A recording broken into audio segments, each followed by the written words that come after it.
Hello guys, welcome to my channel Network Simple, and today we're gonna talk about wireless signal and modulation part 2. Instead of going through the words one by one, will take it out with the story mode. So first, we know that this wireless part and what is it trying to do. So wireless is right now is that you have a magnet, right? It doesn't have any current to it. They want that magnetic part to have your data in it.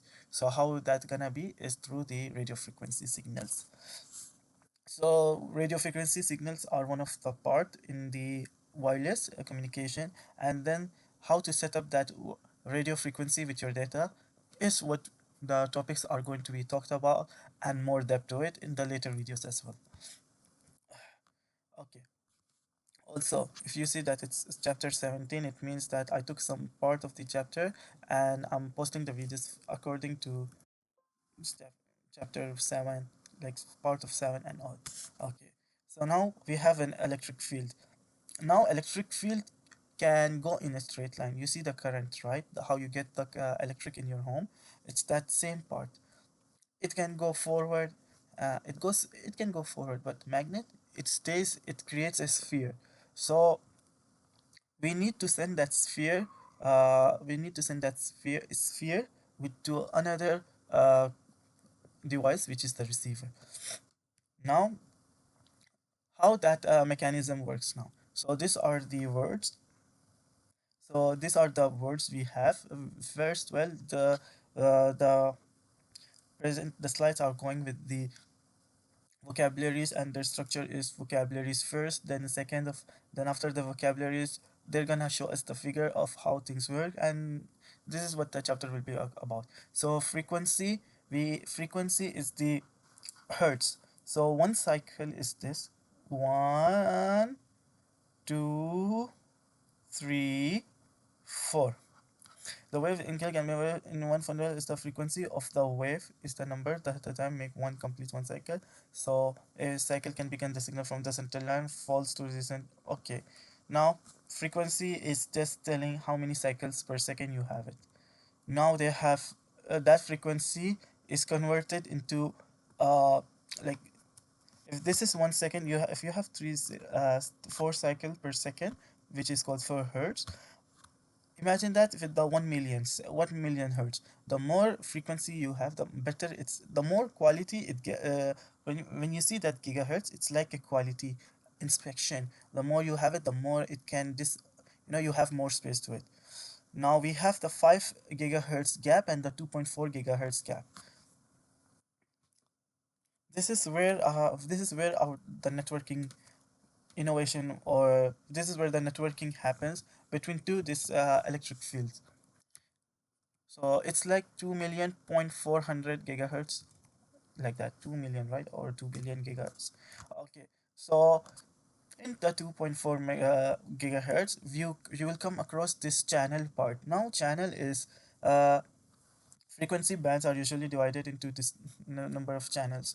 Now the 2.4 gigahertz, you can't, since the signal will be traveling, okay, it will have data, it cannot what do you say, bump it into another data. So within my own signal, like the switch, okay, first your PC will send the signal, the other PC will, then the next PC will also send the signal, right? It will have different section, which is called VLAN. Just like the VLAN, we have channel 1 to 6, okay, this is one VLAN. Then channel 7 to 11, I think it's not that, but it's where is it, channel 1 to 7. Hmm. Okay, channel 1 to 7. It's like 1 to 6. It's VLAN 1, 7 to 11, one VLAN, and then 12 to 14, 11 to 14 is another VLAN. Okay. Now this is because of this we create there was a need for the channels, because they carry the frequency, carry the bandwidth, and in that bandwidth you need this much of data in it. The more bigger the bandwidth, the more data you can give it in. So this is the reason why you can't have. Okay, now what happens is that in the access points, right, you have many access points in your access controller. Now what is an access controller? It's a wireless router, just like the wireless router you have, like your home Wi-Fi. Your home Wi-Fi contains the access controller, access point. What is an access point? You have a similar device. Okay, I have three PCs that are interconnected with the another PC, but they have to go to one switch, which is your main router. How will they connect to that one router? So through the switch, right? Now that switch is called the access point, and that router it will be an access controller. But in here, we're just assuming that through access controller, our home Wi-Fi will be connected to it. You know, that's the internet gateway. So that's kind of an idea. Now, with the overlapping channels, that where the interconnection happens, the jamming happens. So to remove the jam, that this is what they will do. And you will see that in the Starbucks, or you are going for a coffee shop in the mall, you see a lot of Wi-Fi, right? I researched that part and I came to know that those Wi-Fi, they all carry within this band, they all switch in between. They all switch automatically in between, and we want to know about it. But so if my data is coming from the 2.4, someone will be having a 2.4 channel 2. Like this is how they will switch in between the antenna. And and then okay, that's what 2.4 and 5 gigahertz mean. And in short, the 2.4, the 5 gigahertz is used for, like I told you earlier, that the more million signal you have, the clear it becomes, the more data it goes, right? Now 2.4 is less, but it can travel very far. So this is the difference between 5 gigahertz and 2.4 gigahertz. And after that you will learn another vocabulary, which is the phase. The phase is that your there will be a modulator, okay? And that modulator, now the modulator word itself means a device that will have its own frequency, and that frequency is the carrier frequency. So if you have the data, okay, this is where is it, where is the this is the modulation. Now what does modulation does is that it will have a modulator. Now the modulator has its own frequency. Now this frequency is how the receiver will have it. Is how the receiver will be connected, which is this receiver, sender and receiver. Once it's modulated, it will send out four signals. So it will have four antenna, and four of that antenna needs to be similar to the needs to be the same frequency. If it's not in frequency, the same frequency, it will have a phase shift. The more phase shift it is, the more the data will be corrupted, or the signal is delayed. If one side, the two signals to be the signal that I need to add, whereas signal that I want to needs to cancel each other. Basically, it acts as a strong signal, you know, having a strong Wi-Fi. Now after that, the wavelength, since we know that you remember the cycle, right? Now the cycle was about how many, the hertz, now you know that the hertz was how many cycles, which is how many cycles you have in 1 second. Now what the wavelength is, that the length of the cycle, so how much distance does one cycle creates, that's called wavelength. After that, we have the RF power and the dB. Now radio frequency, okay, is needs to be calculated. Those hertz needs to have a measurement. So measurement as in the meter, the centimeter, inches. For electric field and magnetic, it will be, for wireless signals, it will be called decibel. It will be called decibel, which is the dB. And that dB will have a milliwatt or isotropic, which is dBi. The dBi is the signal power, is the, you know, the sphere. How do I show it? So dB is just draw. Okay, so this is a signal. So how far the signal can go through, this is called dBi. So this is like, it will stretch like this. I have the picture of it. This is, they will be calculating this part, like how far can it reach. So dBi means this. And the sphere, dBm is the milliwatt power, dBi is the gain, and dBd is the halfway antenna, which is, we won't be using dBd, but we will be using dBi. Now what does high gain means? It means in one direction, this antenna, okay, this antenna will be sending, wait,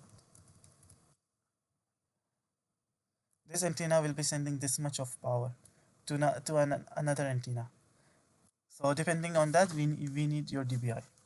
Now after the dBi, we have the what we have the calculation. Now if that same milliwatt power becomes equal, it will be called as it when 145 milliwatt power, okay, better to show it through the figure. If they both be equal to 0, it will mean that both of them have the same power. Now, but if they have a minimum of 3, if they reach to this value, which is a value of 3 dB, means the value is stable, the preference value. P2 is the source of interest, and P2 and P1 is the what do you say? This is the P1. Okay. P2 represents the source of interest, like the power you're gonna get, and the P1 is the normal power, which is okay. When you say this is the you're setting the actual strength, absolute no power. Always a compare signal. P2 means signal after the antenna, after the cable, and P1 is the before the antenna, before the so before you switch on your the circuit power, okay, the circuit power is 100, okay, but then after the circuit power you will receive 32. So reference is more usually higher than the, or it can be less depending on the antenna and the modulation. So antenna is also a part that can create a up and down for the P2 and P1. And yeah, so how much stronger or weaker compared to why does P1 and so I was like, okay, so this is the one law. Then the third law is 10. Now you anything you do with that to multiply it just means 10. Is interest 10 times the reference value. So it's more greater than the P1. A value of minus 10 means the power of value interest is 1 by 10. When P2 is 10 times P1, so P1 is the 100, like your electric power, and P2 is the after you, if it becomes one, the electric power becomes more. Okay, take this as a 5. Now after the electric power, it actually gained more. Okay, it becomes 10. So when the P2 is 110 of the ratios, anyways, it just means 10 times. And then you have this, okay. Now if you use power level 5, I try to figure to go from 5 to 200.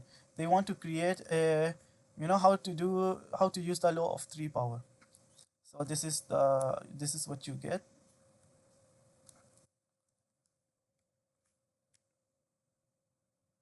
Okay, so this is how what you get. 5, 10, 20. After that you increase it, 10 to 20, ed equal to into 2 into 2, law of 2, then say plus 3 ways to 10 into 10. So we say plus 3 plus 3, step 3 add time equals 16 dB. Final the 200 is 16 B, then 5 milliwatt power. That's kind of shit. Better to understand this one, dB log, we have the 20 dBm minus 65, the high gain, and then the milliwatt power. After the 65, this will the minus 45. It sends me, this is what's happening in here. It sends 100 milliwatt power that equals to 20 BDM. This is the story. Okay, let's go to the next part. This is in one of the rotor sensor and the signal processor. Positive 0, positive dBm, more signal starts strong, loses power while traveling. Okay.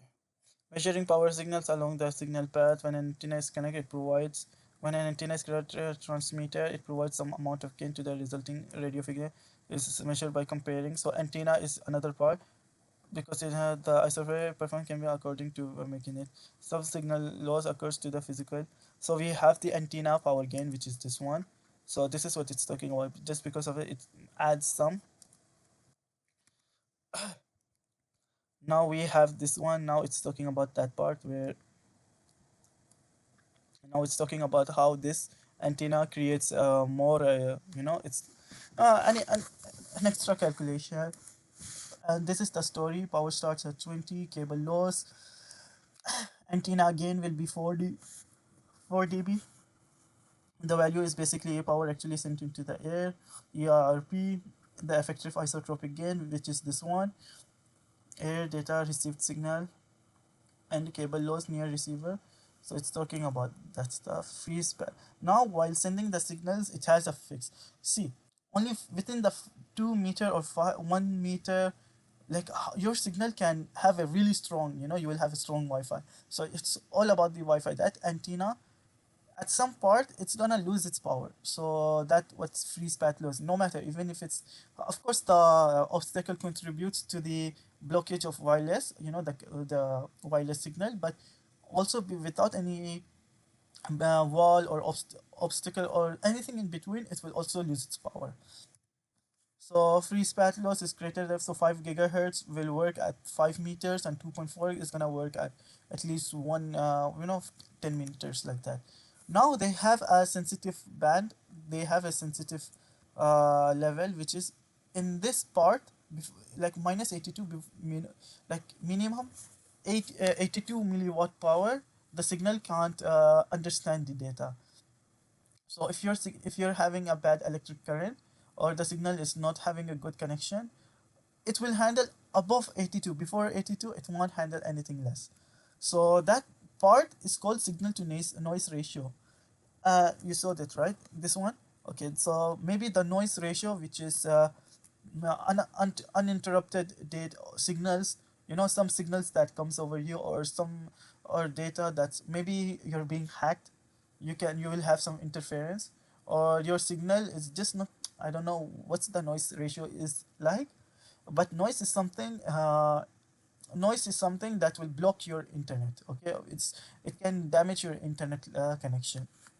So maybe you have you're okay, the best example right now I'm getting right now, which is you're at underground, you're in the basement level. That will increase the noise ratio, and you will not be able to send the internet over it again. So this is the sensitive area. Okay, so it's going up and down till it's this is the noise ratio.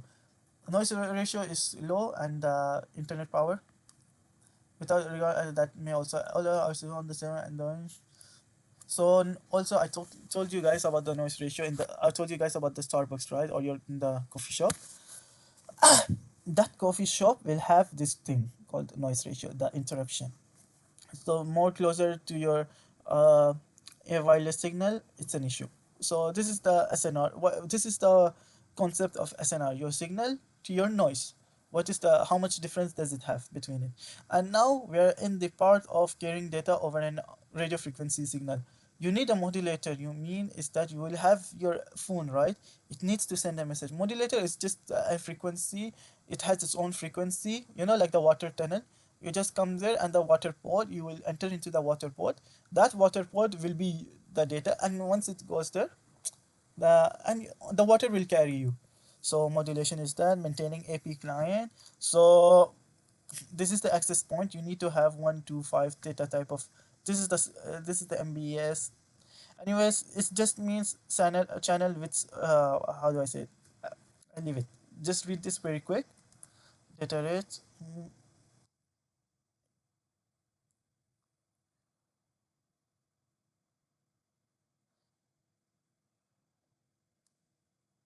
You read that, right? So it's just AX is more better, since it handles Wi-Fi it handles 2.4 and 5 gig. You can switch in between, your room. At least your net will not die. Maintaining. So we have the TX and RX. Now, what does TX means? And transmitter and receiver. If you have one, actually, what is a transmitter? It looks like this.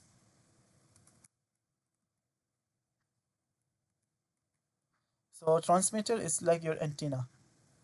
Okay, you have an antenna, and you need to what do you say, you need to receive it elsewhere. So if you have one transmitter and one receiver, it will take time. So it's better to have like as many as you can. That's what it is, which is called MIMO. There is two words called MIMO, multiple input and multiple out. Okay, multiple input and multiple and single in and single out. This is the weakest one and this is the strongest one. Same stuff, antenna. More radios, one channel, one stream of data, and a little tunnel using one thread. Slower. That's all. Once you get this, now spatial multiplexing to increase the data can be distributed. So instead of one transmitter trying to go to receiver, it will also go to the, it can go to the next receiver as well. Another receiver. All three of them can, you know, check with each other, and this increases the transmit speed. So this is what it looks like in real life. I took that time to check it out how it looks. Okay, so this is the story, the actual physical part. Antenna, that little box, Wi-Fi signal, parallel data streams, radio chains. This is what it is. Antenna. Okay.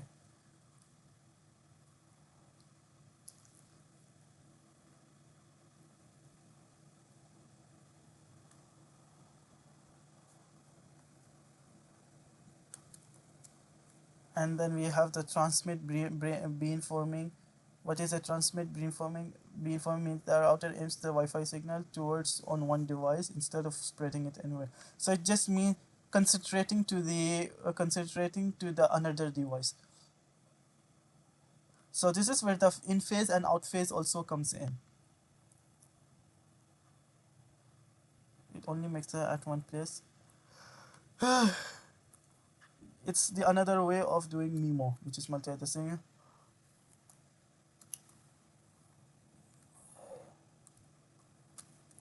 This is the, you see this part phase. We were in here talking about it. This is where the, you know, it's involved in. Okay. Now, and then we have the after the maximal ration, when an RF signal is received, it may degrade or destroy it due to the variety that signal was over multi. Well, then the receiver can attempt to restore it. Then, so what happens is that one antenna. Okay, I might say example. We have a teacher and 5 students. Okay, I can understand some concept of that one teacher. My other classmate, they can understand with, you know, some other parts. Now when the class finishes, I will talk to them. Hey, do you remember this part? The other guy says, hey, I remember this, but I don't remember this part. So we're all sharing our knowledge and we're creating a better, you know, more structured knowledge, and we're trying to keep the original data as much as original. So that's what ratio combining means. Like four antennas will be transmitting the same signal, but some within those four antenna, some signals they won't be able to carry all the power or all the data, so it will try to reconnect with the other modulator or the other transmitter at the end. Measure which antenna is clear, gives more weight to the better way. Each antenna more fewer errors, and yeah. And you have the dynamic rate shifting after the free spat loss, which is dynamic. Instead of first free, this is about the person. Okay, if he's going far, it's called dynamic rate shifting.